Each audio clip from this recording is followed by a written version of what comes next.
إن الحمد لله نحمده ونستعينه ونستغفره ونعوذ بالله من شرور أنفسنا وسيئات أعمالنا من يهده الله فلا مضل له ومن يضلل فلا هادي له وأشهد أن لا إله إلا الله وحده لا شريك له وأشهد أن محمدا عبده ورسوله صلى الله عليه وعلى آله وأصحابه أجمعين أما بعد. Donc aujourd'hui, on va commencer une réfutation par quelques propos de Oustaz Diané. Alors, dans une de ces interventions, Oustaz Diané dit ceci. Je vous laisse écouter. Maintenant, la religion que nous pratiquons, ce n'est pas une obligation de la pratiquer, ce n'est pas une obligation de croire à cette religion, mais que nous voulions ou pas, nous savons tous que nous allons mourir et nous allons rendre compte de ce que nous avons fait sur terre. Et maintenant, si nous mourons, ceux qui par exemple suivent les ancêtres, la voie des ancêtres, il n'y a pas de problème, c'est leur droit. Ils adorent des idoles, c'est leur droit. Vous avez entendu? Il dit maintenant la religion que nous pratiquons, ce n'est pas une obligation de la pratiquer. Ce n'est pas une obligation de croire à cette religion. Mais quand nous voulions ou pas, nous savons tous que nous allons mourir et nous allons rendre compte de ce que nous allons faire sur terre. Et après, il a essayé de parler c'est le droit d'adorer les idoles. Voilà. C'est ces gens comme ça qui veulent faire quoi? La prédication. Ce qu'il a dit là, c'est une parole qui est très grave. Il y a même de la mécréance dedans. Il y a même de la mécréance dedans. Donc, pour Oustaz Diané, ce n'est pas une obligation de pratiquer cette religion. Cette religion, ce n'est pas une obligation de la pratiquer. Et ça sous-entend quoi? Donc, ça veut dire qu'il n'y a même pas d'obligation dans la religion. Donc, ça veut dire que ce n'est pas obligatoire d'appliquer la religion.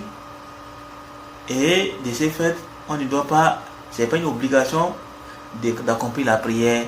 Ce n'est pas obligatoire de donner la zakat.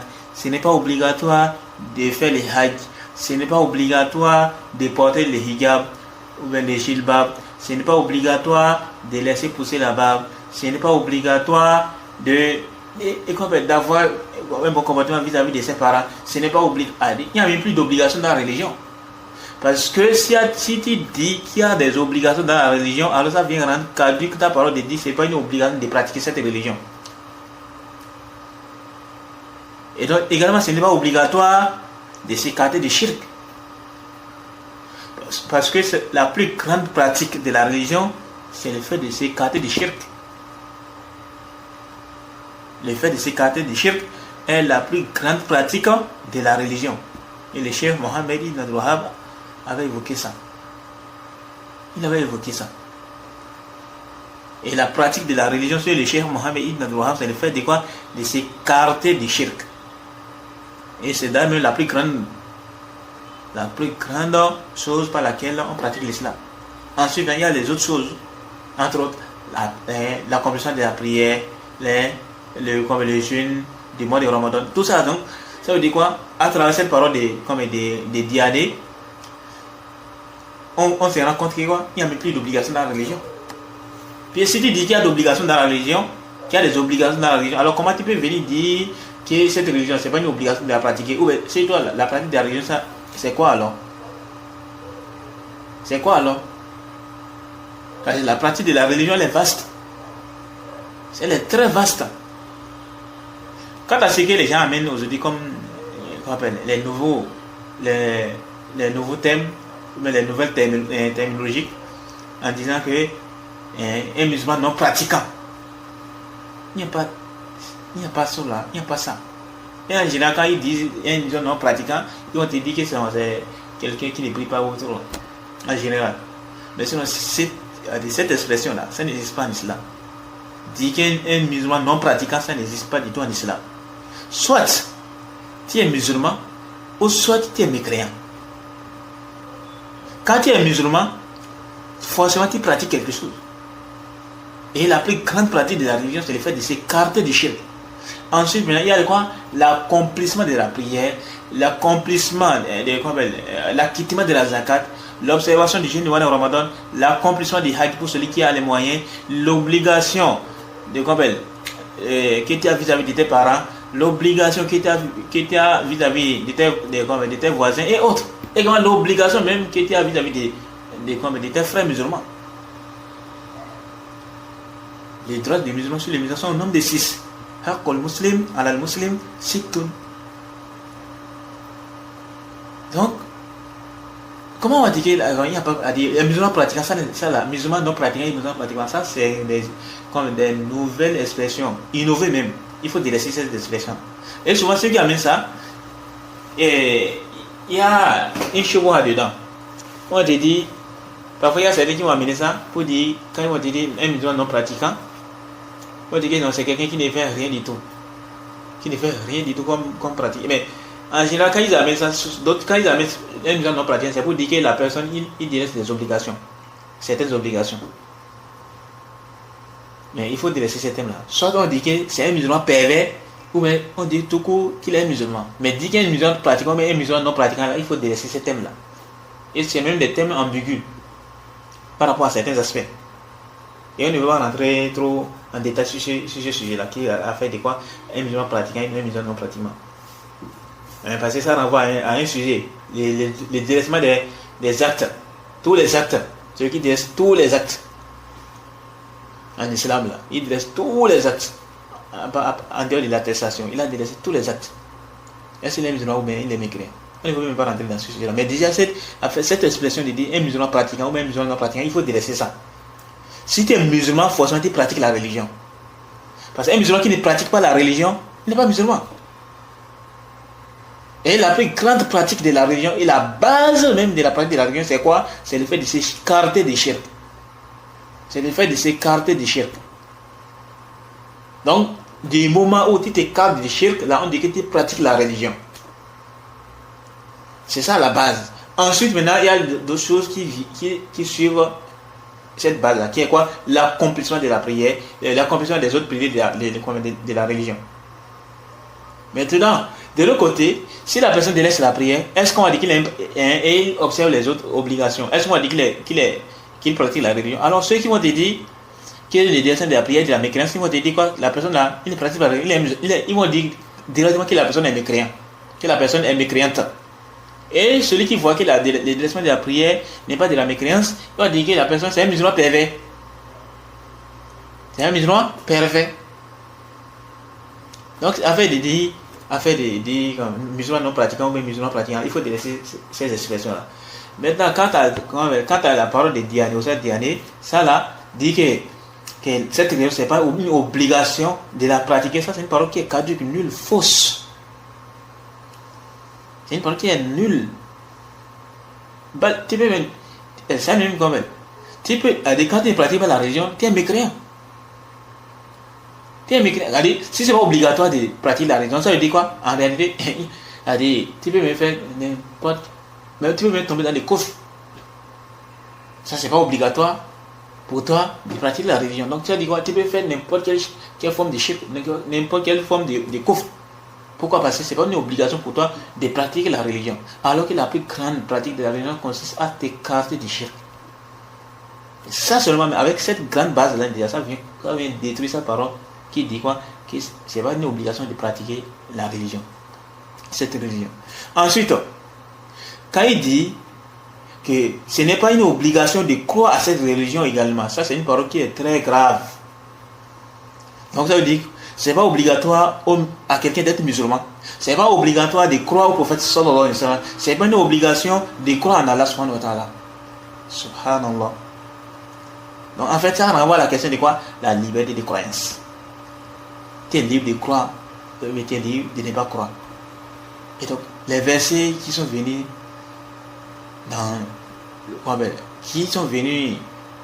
pour prouver l'obligation d'entrer dans l'islam, on met ça où alors? Pourquoi alors le djihad a été légiféré? Subhanallah. Vous voyez ça? C'est très grave ça. Ça c'est une parole qui est très grave. Ça fait même partie même des annulatifs de l'islam. Il faut lire le 9e annulatif parmi les 10 annulatifs que le cheikh Mohamed Ibn Abdul Wahhab a évoqué dans l'islam. Il n'a pas dit cet aspect-là. Le fait de croire que ce n'est pas une obligation de ne pas adhérer à la quoi, à la voie du prophète sallallahu alayhi wa sallam, à la charia du prophète sallallahu alayhi wa sallam. Et qu'on peut sortir, quelqu'un peut sortir de la charia du prophète sallallahu alayhi wa sallam. Ça, c'est de la mécréance. Alors Allah nous dit quoi dans le Coran? Il a dit Inna dina inda Allahi al-Islam. En vérité, la religion acceptée auprès d'Allah, c'est l'islam. Allah nous dit Wa raditu lakumul islama dina. Ils agréent l'islam pour vous comme religion. Tout ça montre quoi? Tout ça montre, puis c'est ça qu'Allah subhanahu wa ta'ala agrée. Puisque c'est ça qu'Allah subhanahu wa ta'ala a accepté comme religion, alors ça veut dire quoi? Donc nous sommes dans l'obligation d'adhérer à ça. Et d'ailleurs même, et je conseille à Oussad Diané, à ses semblables, d'aller étudier les livres Fadl de l'Islam du Cheikh Mohamed Ibn Abdul Wahhab. Et avant ça, d'abord, les livres Usul al-Thalatha du même auteur. Dans les livres Fadl de l'Islam, le Cheikh Mohamed Ibn Abdul Wahhab, il y a un chapitre. Il y a un chapitre. Et quoi, c'est le deuxième chapitre dans ce livre où il a parlé de l'obligation d'entrer dans la religion. L'obligation d'entrer dans la religion islamique. Et donc celui qui dit l'obligation d'entrer dans la religion islamique, ça veut dire quoi? Indirectement, il dit quoi? L'obligation de croire à cette religion et l'obligation du prophète, de suivre le prophète sallallahu alayhi wa sallam. Il a dit Babu wujubi dukhuli fil islam. Et des chapitres concernant l'obligation d'entrer dans la religion islamique. Il a mené comme preuve les versets où Allah subhanahu wa ta'ala dit, il a dit wa qawlihi ta'ala wa man yabtaghi ghayra al-islam dinan falan yuqbala minhu wa huwa fil akhirati min al-khasirin. Le verset 85 de la sourate Ali Imran, où Allah subhanahu wa ta'ala dit, selon la tradition sans se rapprocher, et quiconque désire une religion autre que l'islam ne sera point agréé, il sera dans l'au-delà parmi les perdants. Et là, mené comme également preuve, wa qawlihi ta'ala inna ad-dina 'inda Allahi al-Islam. En vérité, la religion acceptée auprès d'Allah, c'est l'islam. Le verset 19 de la sourate Ali Imran. Et là, mené également d'autres preuves également. Il a également mené d'autres preuves également. Donc, et il peut aller, il peut vous regarder, il peut suivre ces livres avec l'explication des chefs Ford. Beaucoup de savants ont expliqué ces livres-là, Ford de l'Islam, entre autres les chefs Fawzan, les chefs Mohamed Bazmoul, les chefs Suleiman Arouheli, les chefs Obeid Al-Jabri même. Il a même expliqué ces livres. Et également, il y a également notre chef, qu'on appelle le chef Abdurrahman Ibn Saleh Muhyiddin, qui est mort. Il est mort dans la même période que les chefs Obeid, qu'Allah les fasse miséricorde. Et également d'autres savants qui ont expliqué ces livres. Il y a également d'autres savants qui ont expliqué ces livres. Et également les chefs Saleh al-Cheikh et autres savants parmi les savants de la Sunna. Donc comment on peut dire qu'il rentrer à cette religion? C'est pas une obligation. C'est pas obligation de croire à cette religion. Ça c'est grave. Ça c'est très grave. Et le prophète nous a dit quoi? Sallallahu alayhi wa sallam. Il a dit dans un hadith, il a dit pas celui qui détient l'âme de Mohammed dans sa main, quiconque de cette communauté, juif ou chrétien, entend parler de moi, puis meurt sans croire en ce avec quoi j'ai été envoyé, fait partie des gens de l'enfer. Donc, ça montre quoi? L'obligation de croire au prophète sallallahu alayhi wa sallam. Donc, si toi tu décides de ne pas croire au prophète sallallahu alayhi wa sallam, tu es condamné à être parmi les gens de l'enfer. Qu'Allah nous en préserve. Donc, si c'est quoi? Si il y a affaire de croyance, il y a affaire de la liberté de croyance. Donc, tu es libre de faire ton choix. Et qui n'a pas quoi? Tu n'es pas obligé de croire à cette religion, tu n'es pas obligé de croire au prophète sallallahu alayhi wa sallam. Pourquoi tu vas rentrer en enfer alors? Si tu vas rentrer en enfer, ça veut dire quoi? Ça veut dire indirectement que tu vas faire quoi? Que tu n'as pas du tout compris. Que tu t'es détourné de ce à quoi tu devais avoir foi. Donc comme tu t'es détourné de ça, alors il y a quelque chose qui est réservé comme rétribution, qui est quoi l'entrée en enfer. Et donc ça montre quoi? Que du moment où il y a quoi, le châtiment qui a été réservé pour celui qui se détourne du prophète sallallahu alayhi wa sallam, des messages du prophète sallallahu alayhi wa sallam. Donc on comprend donc de là que tu es dans l'obligation de croire à ces prophètes-là, qui est le prophèt Mohammed sallallahu alayhi wa sallam. Et on connaît les hadiths de Omar ibn Khattab radiyallahu anhu, quand il tenait les feuilles de la Torah et le prophète l'a vu. Vers la fin des hadiths. Les hadiths dans Nasaï. Le Cheikh Al-Bani a authentifié ça, ainsi que d'autres savants. Vers la fin des hadiths, c'est ça qui nous intéresse. Il a dit quoi? Le prophète a dit quoi? Sallallahu alayhi wa sallam. Il a dit si Moussa était vivant, il n'allait avoir d'autre choix que de le suivre. Moussa, c'est un prophète. Ce n'est pas un homme vertueux.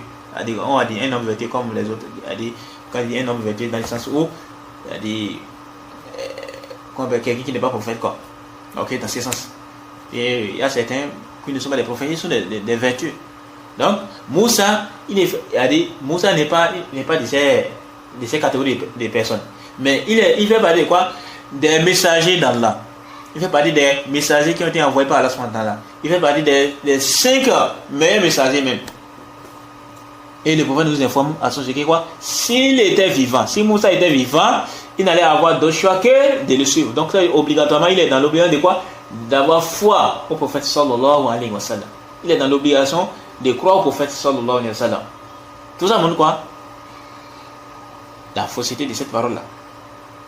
C'est pas tout. Il y a un hadith qui est venu où le prophète nous a dit sallallahu alayhi wa sallam, les hadiths je crois que c'est les hadiths de Ibn Omar, si je ne me trompe pas.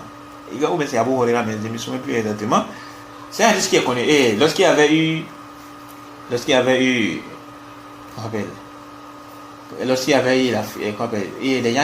gens avaient apostaté. Et ça aussi, ça vient également refuter cette prétention de dire qu'on n'est pas obligé de croire. Ça vient également refuter cette prétention d'y aller. Quand les gens avaient apostaté, lorsque les gens avaient apostaté, qu'est-ce qui s'est passé?